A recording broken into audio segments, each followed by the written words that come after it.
Bapak Ibu Saudara-saudari, orang-orang muda yang terkasih, salam jumpa lagi dengan saya, Romo Sipri, dalam renungan singkat Minggu Biasa ketiga. Sumber inspirasi kita pada hari Minggu ini adalah Injil Matius bab 4 ayat 12 sampai 17. Mari kita dengarkan bersama. Tuhan bersamamu dan bersama rohmu. Inilah Injil suci menurut Matius. Dimuliakanlah Tuhan. Ketika mendengar bahwa Yohanes Pembaptis telah ditangkap, Yesus menyingkir ke Galilea. Ia meninggalkan Nazaret dan diam di Kapernaum, di tepi danau, di daerah Zebulon dan Naftali. Dengan demikian, genaplah firman yang disampaikan oleh Nabi Yesaya. Tanah Zebulon dan tanah Naftali, jalan ke laut, daerah seberang sungai Yordan, Galilea, wilayah bangsa-bangsa lain, bangsa yang diam dalam kegelapan telah melihat terang yang besar, dan bagi mereka yang diam di negeri yang dinaungi maut telah terbit terang.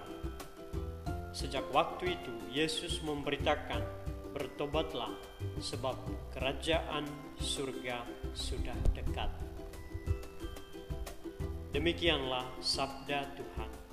Terpujilah Kristus. Saudara-saudari yang dikasihi Tuhan,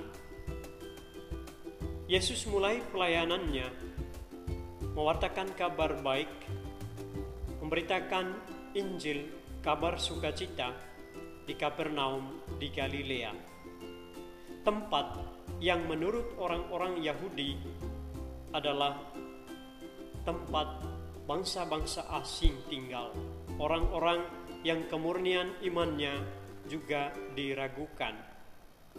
Di sana, Yesus memulai karya pelayanannya, dan seperti Yohanes Pembaptis, ia mulai berseru, bertobatlah, sebab kerajaan surga sudah dekat.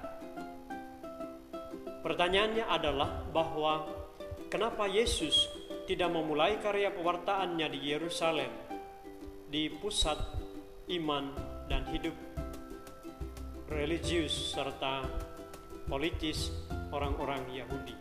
Mengapa ia memulainya di tempat di mana banyak orang asing tinggal dan yang kemurnian iman atau kemurnian tradisi orang Yahudi diragukan? Pertanyaan ini hanya bisa dijawab dengan keyakinan, dengan misi utama kedatangan Kristus, menjadikan semua bangsa anak-anak Allah.